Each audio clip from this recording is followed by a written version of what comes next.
말씀은 다니엘서 2장 46절부터 49절 말씀입니다. 다니엘을 높이신 하나님, 이런 제목으로 같이 말씀을 나누려고 합니다. 한번 따라 합시다. 다니엘을 높이신 하나님. 이것을 그냥 성경 이야기로 하지 않고 우리가 할 수 있는 일반적인 말로 한다고 하면 존귀한 사람이 되는 길로 이렇게 제목을 바꿔도 될 것 같습니다. 따라서 합시다. 존귀한 사람이 되는 길. 하나님께서 다니엘을 높이셨습니다. 직접적인 이유는 그거죠. 왕이 꿈을 꿨는데 그 나라의 많은 술사들, 지혜자들에게 꿈을 해석하라는 거죠. 꿈을. 그런데 꿈 내용은 안 알려주고 꿈 내용까지 마치고 그리고 해석하라는 겁니다. 세상에 이런 억지가 어디 있습니까? 아무리 왕이라도 그렇지. 이거는 정말 있을 수 없는 일이고, 요즘 쓰는 말로 하면은 갑질이죠. 갑질. 정말 왕이라고 해서 아니 어떻게 꿈을 해석을 하는 건 좋은데 꿈까지 맞추라는 게 말이 됩니까? 그래서 이제 다 죽게 됐죠. 다니엘도 이제 지혜자에 속하니까 그 당시에 다니엘도 죽고 또 친구인 사드락, 메삭, 아벳느고도 붙잡혀 다니게 됐는데, 이런 과정을 통해서 어쨌든 다니엘이 꿈을 해석하게 됩니다. 그래서 하나님 앞에 기도하는 가운데 꿈을 알아내서 해석하게 되는데, 그 앞에 있는 내용들을 오늘도 읽어야 되는데 좀 길어서 제가 읽진 않았습니다. 이런 꿈을 꾸죠. 왕이 한 큰 신상을 보는데 머리는 순금이고, 머리가 뭐라고요? 순금. 그 다음에 가슴과 두 팔은 은이고, 뭐라고요? 잘 따라서 하세요. 잘 든다 안 든다 제가 확인하는 거니까. 그 다음에 배와 넓적다리, 허벅다리까지는 뭐라고요? 눈치 있게 좀 해보세요. 성경에 32절에 보니까 놋이라고 되어 있습니다. 그러니까 머리, 은, 놋. 그 다음에 그 종아리는 철이고요. 철. 쇠도 같은 말이죠. 그 발가락, 이제 머리부터 쭉 내려와 가지고 종아리까지 내려오고 이제 드디어 발가락까지 내려왔습니다. 그런데 발가락의 얼마는 철이고 얼마는 흙이다. 이런 꿈을 꿨다는 거죠. 그래서 해석을 해줍니다. 머리는 바로 지금 시대, 바벨론 시대를 말합니다. 머리는 금과 같은. 그래서 인류 역사상 물론 이제 제국들이 많이 일어나긴 했지만 이 바벨론 제국이 그래도 큰 제국이고 금과 같은 제국으로 하나님이 그렇게 평가를 하신 것 같아요. 그 다음에 일어난 제국은 뭐냐면 가슴과 두 팔, 은과 같은 제국이 일어나게 되는데, 그 나라는 바사 제국입니다. 페르시아라고 그러죠. 페르시아. 그리고 배와 넓적다리가 놋이라고 했는데, 놋과 같은 나라는 어느 나라냐? 그리스 제국입니다. 그리스 제국. 그 다음에 쇠 같은 나라, 아주 인류 역사상 아주 강력한 나라, 제국을 이루었죠. 그게 로마입니다. 로마. 그 다음에 발가락 같은 나라가 있는데, 그 로마 제국이 나눠집니다. 나눠져요. 그래서 로마 제국 이후에 모든 나라들을, 현재까지의 모든 나라들을 이 발가락과 같은 나라로 이렇게 설명을 하는데, 꿈 중에 어떤 게 내용이 있냐면 돌이 하나가 날라와서, 아무도 손대지 않은 돌이 하나가 날라와서 그 신상을 완전히 박살내는 그런 꿈을 꿨다는 거죠. 그래서 돌은 뭐냐? 마지막 시대에 하늘의 하나님이 한 나라를 세우실 것이다. 그래서 그 돌은 예수 그리스도를 의미하기도 하고, 그 돌은 하나님의 나라를 의미하기도 하고, 그 돌은 그 두 가지 다 예수 그리스도를 통해서 만들어지는 하나님의 영원한 나라를 상징하는 거다 하는 것이죠. 이렇게 쭉 설명을 해줬습니다. 그랬더니 그 느부갓네살 왕이 맞다는 거예요. 그래서 이제 그 다니엘을 높이는데 느부갓네살 왕이 사실은 그것은 하나님이 높이시는 거죠. 한번 생각을 한번 해보십시오. 꿈을 해석을 하고 꿈을 알아맞히고 꿈을 해석을 했다는 것은 정말 놀라운 일이죠. 그래서 그 이야기를 쭉 듣는 순간 46절에 보니까 왕이, 우리 46절은 다시 한번 좀 읽어봅시다. 46절은 다 같이 시작.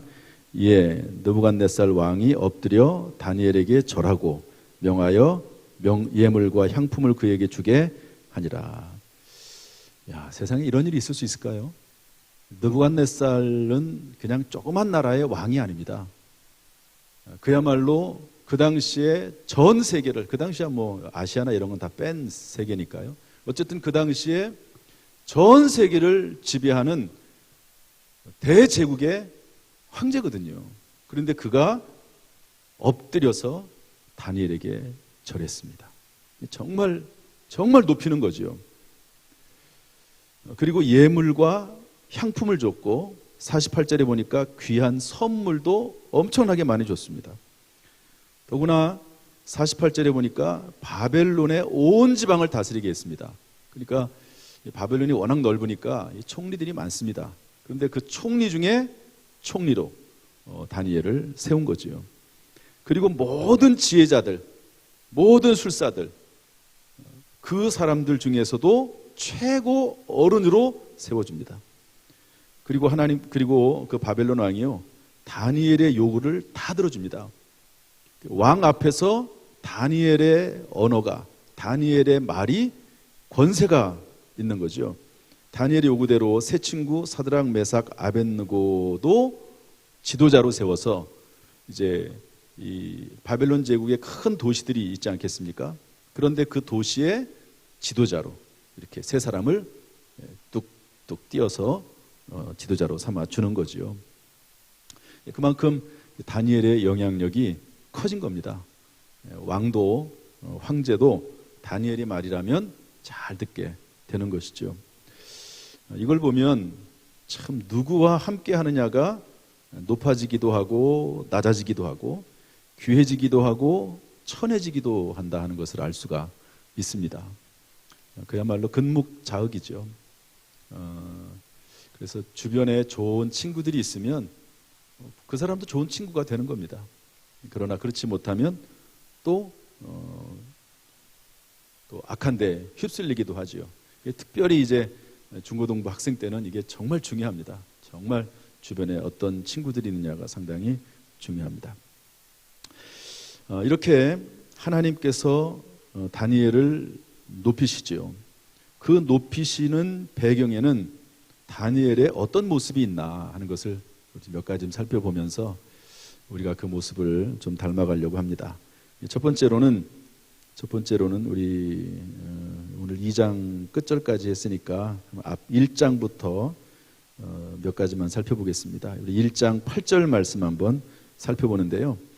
하나님께서 다니엘을 이렇게 높이신 배경에는 기본적으로 뜻을 정하는 신앙을 가지고 있었습니다. 뜻을 분명하게 정하는 거죠. 8절 한번 읽어보겠습니다. 다 같이 시작. 다니엘은 뜻을 정하여 왕의 음식과 그가 마시는 포도주로 자기를 더럽히지 아니하리라 하고 자기를 더럽히지 아니하도록 환관장에게 구하니. 율법에 금지하고 있는 더러운 음식을 안 먹기로, 지금 사실 그런 상황은 아니거든요. 어린 나이에 포로로 잡혀와가지고 지금 훈련을 받고 있는 중인데 자기가 뭐라고 음식을 먹고 말고 합니까?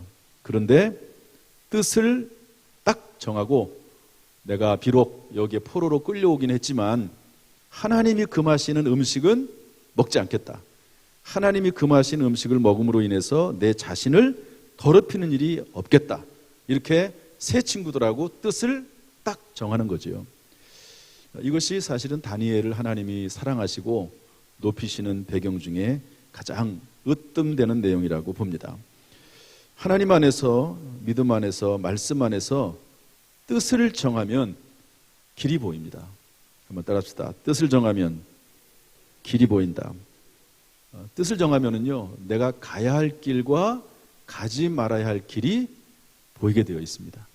뜻을 정하지 않고 마음에 갈등이 있고 아직까지 확실하지 않기 때문에 그러는 거지, 이렇게 다니엘처럼 뜻을 딱 정하면 이거는 하나님께서 금하신 음식이야, 안 먹어, 이렇게 딱 마음을 정하면 길이 보이는 거죠.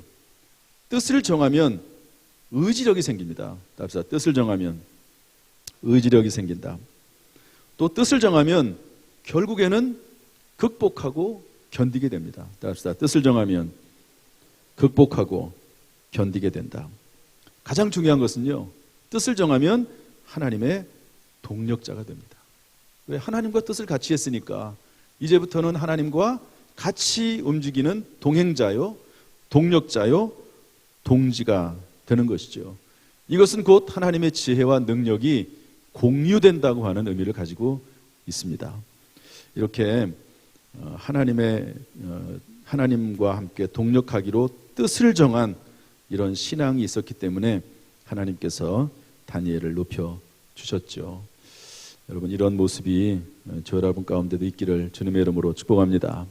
혹시 어떤 지금 중요하게 뜻을 정해야 될 일이 있습니까?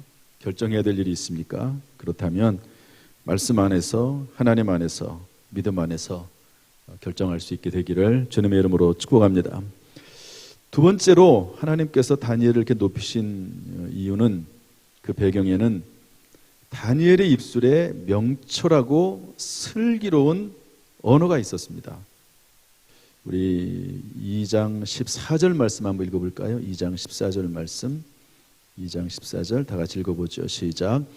그때에 왕의 근위대장 아리옥이 바벨론 지혜자들을 죽이러 나가매 다니엘이 명철하고 슬기로운 말로, 지금 이 근위대장이 왕의 명령을 받고 모든 지혜자들을 다 죽이려고 하는데 그 안에는 다니엘도 들어가 있습니다.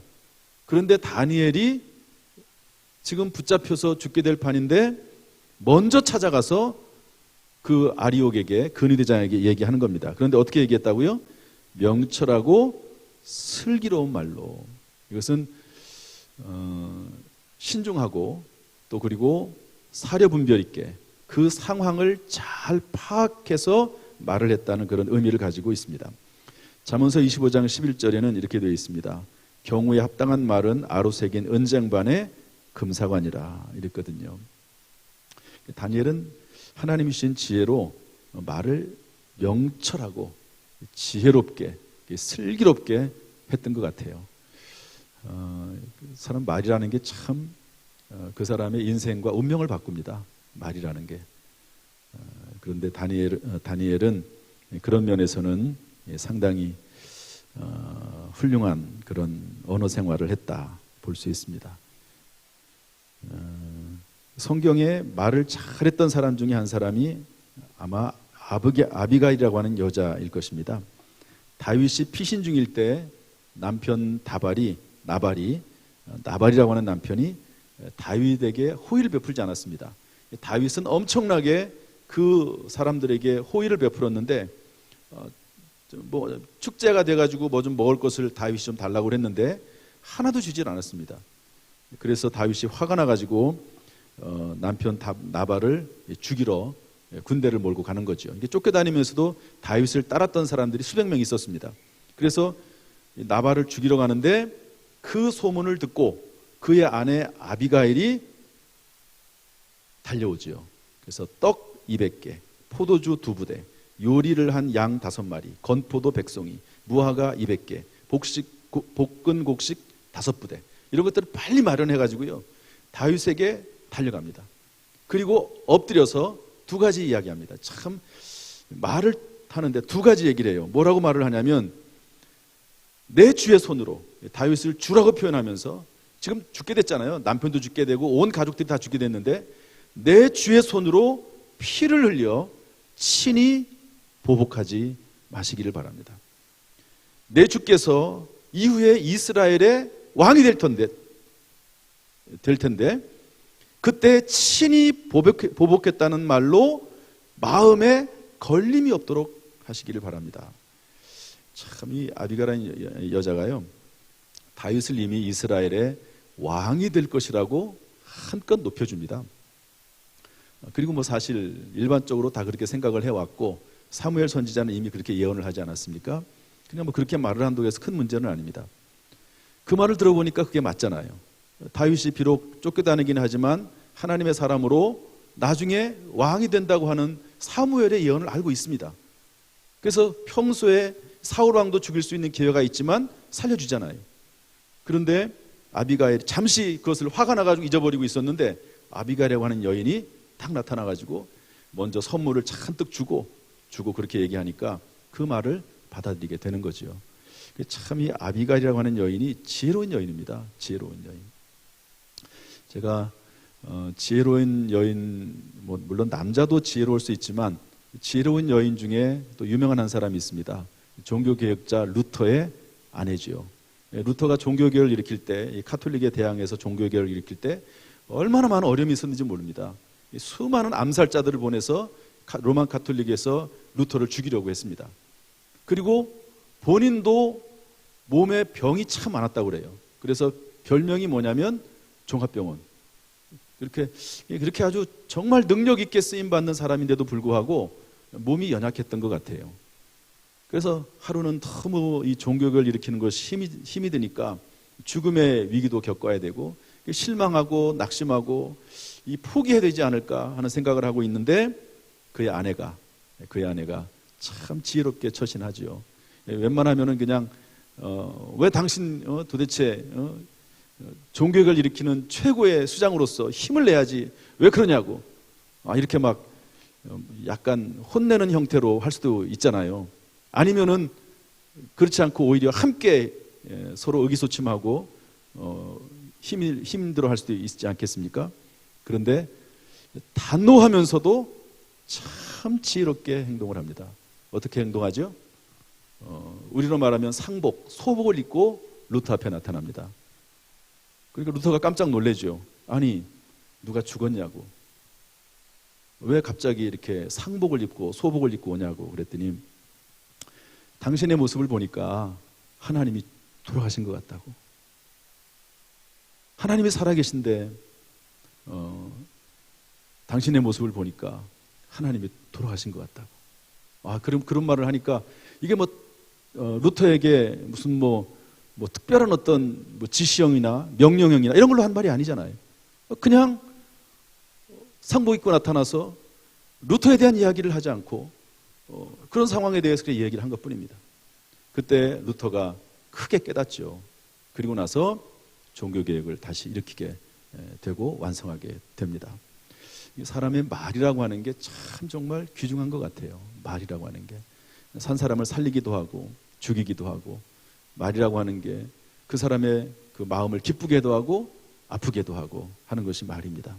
그런데 이 다니엘이 그런 면에서 명철하고 슬기로운 언어가 그의 입에 있었다 하는 것입니다.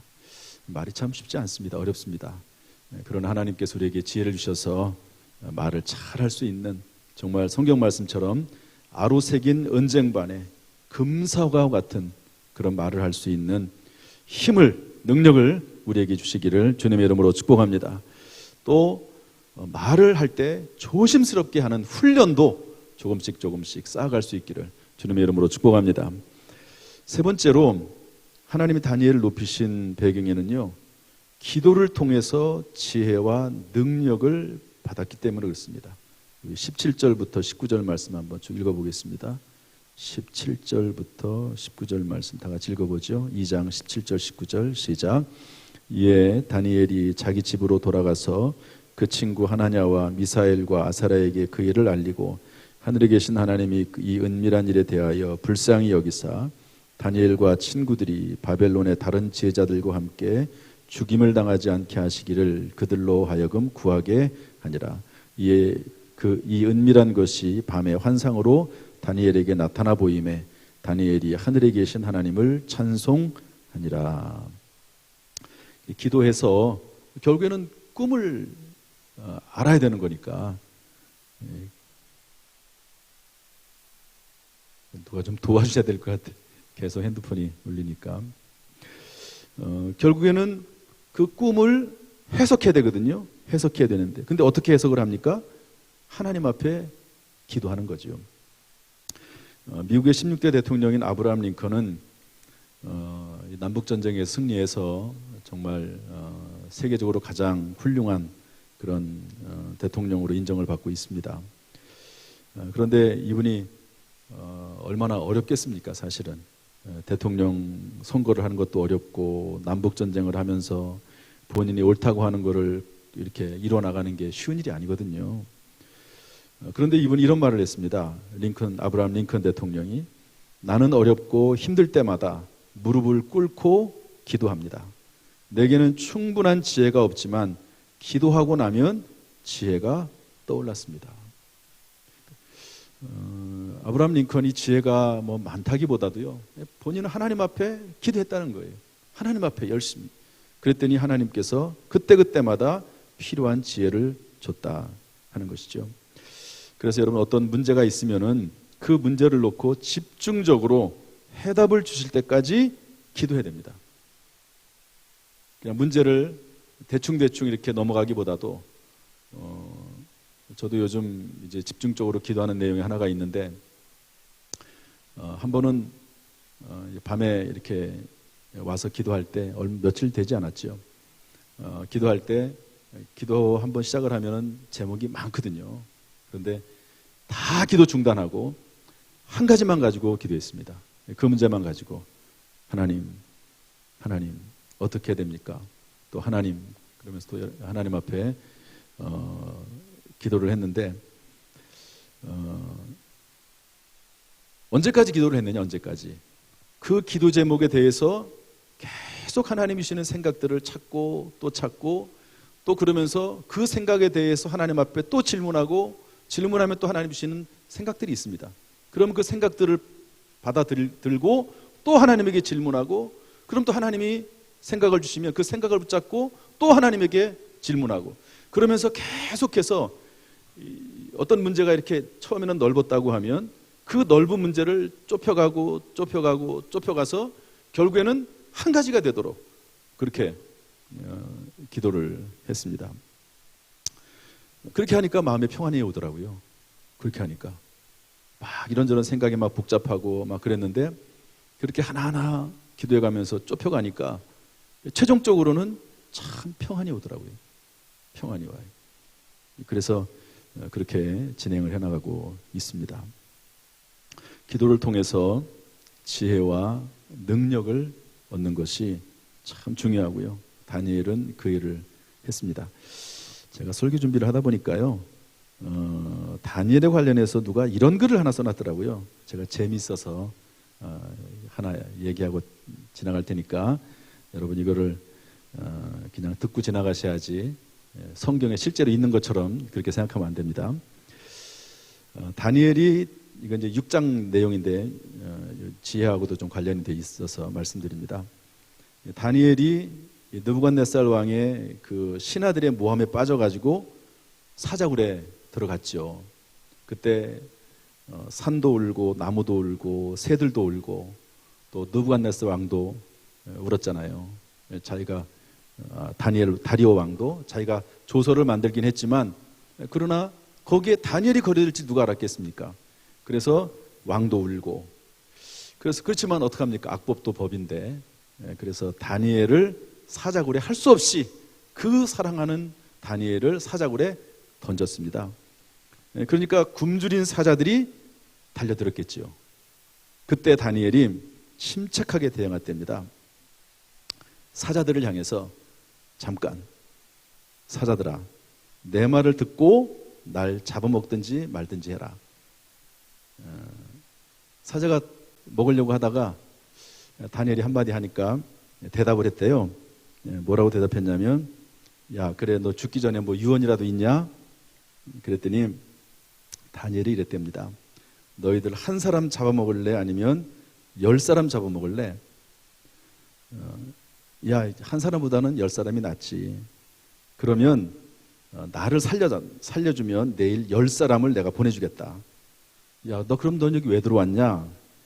너희들이 얼마나 배고픈가를 확인해서 몇 사람을 보내줘야 될지, 뭐 10사람이 더 넘을 수도 있고 뭐 적을 수도 있고, 그래서 들어왔다. 그러니까 사자가 그러더랍니다. 아, 그러냐고. 그러면 살려줄 테니까 약속은 꼭 지켜야 된다고. 아, 그럼 거짓말 할 줄 모르지. 그래서 풀려났답니다. 그래서 다니엘이 지혜롭게, 별 재미가 없나 봐요. 저는 이거 듣고 얼마나 재밌었는지. 그러니까 다니엘이 사자굴에서 그렇게 해서 풀려나게 됐다, 이런 말을 누가 썼습니다. 예, 또 지나갑시다. 어쨌든 다니엘은 기도를 통해서 지혜와 능력을 받을 줄 아는 사람이었습니다. 여러분, 우리가 지혜가 없지요, 부족하지요. 그러나 기도할 때 하나님께서 빛을 비춰주셔서 깨닫게 하시는 줄로 믿습니다. 마지막 네 번째로 하나님께서 다니엘을 높여주신 이유는 겸손한 신앙의 소유자였기 때문에 그렇습니다. 우리 30절 말씀 읽어보겠습니다. 30절 다 같이 읽어보죠. 30절 시작. 내게 이 은밀한 것을 나타내심은 내 지혜가 모든 사람보다 낫기 때문이 아니라 오직 그 해석을 왕에게 알려서 왕이 마음으로 생각하던 것을 왕에게 알려주려 하심이니이다. 그 꿈과 해석을 하고 나서요, 내 지혜가 나은 것이 아닙니다, 이렇게 얘기합니다. 그리고 28절에 가면은요, 하나님께서 하셨습니다. 그리고 나서 30절에 또 뭐라고 말하냐면, 하나님께서 이 모든 상황을 왕에게 알려주시기 위해서 된 일입니다. 그러니까 자기는 낮추고 감추고, 그리고 하나님은 높이고, 상대방을 높이면서 상대방에게 공을 돌립니다. 그랬더니 이 모습을 보고 하나님과 왕은 다니엘을 오히려 더 높여주는 것을 볼 수가 있습니다. 잠언서 18장 12절에 보면 사람의 마음의 교만은 멸망의 선봉이요 겸손은 존귀의 앞잡이라고 했습니다. 사도 바울은 자기 자신을 향해서 죄인의 괴수라고 했습니다. 이런 말들은 전부 가식이 아닙니다. 어떤 목적에서 겸손한 척하는 것이 아니라 참으로 낮아져서 하는 행동이라고 볼 수 있습니다. 낮아진다고 하는 것은, 겸손한다고 하는 것은 행위만 겸손한 게 아니고 그 마음에서 진심으로 겸손한 것이 진짜 겸손이죠. 그래서 교만과 자만은 멸망이요 지옥에 떨어지게 되는 것입니다. 이런 내용이 하나가 있더라고요. 천국과 지옥의 전화번호인데요. 여러분, 천국의 전화번호가 뭔지 아세요? 66국의 3927이랍니다. 국번은 66번, 신약 27권, 구약 36권 합해서 66권이니까 66개 국의 3927. 여기까지는 아는데 지옥의 전화번호 뭔지 아세요? 권사님, 지옥의 전화번호 뭔지 아세요? 여기 한 가지 더 있더라고요. 11-1111이랍니다. 이게 뭐냐면 자기가 항상 제일이라고 생각한대요. 11-1111. 교만과 자만이죠. 교만과 자만은 결국 지옥에 떨어지는데, 외우기 쉬워서, 여러분 1111 얼마나 외우기 쉽습니까? 외우기 쉬워서 이 번호를 암송하고 이 번호로 어딘지도 모르고 예약하는 사람들이 많답니다. 지옥에 예약하는 거죠. 뭡니까? 교만과 자만. 그래서 교만하고 자만하면 결국에는 넘어지게 되어 있습니다. 오늘 다니엘의 몇 가지 하나님께서 다니엘을 높이신 이야기를 같이 나눴습니다. 오늘 말씀처럼 하나님이 각자에게 주신 음성들이 있을 거라고 생각이 됩니다. 이 말씀 중에 하나님께 주신 음성을 듣고 그 말씀에 순종해 하면서 살아가는 가운데 정말 하나님께서 높이시는 사람, 또 존귀한 사람, 평생 존귀한 사람으로 살아갈 수 있기를 주님의 이름으로 축원합니다.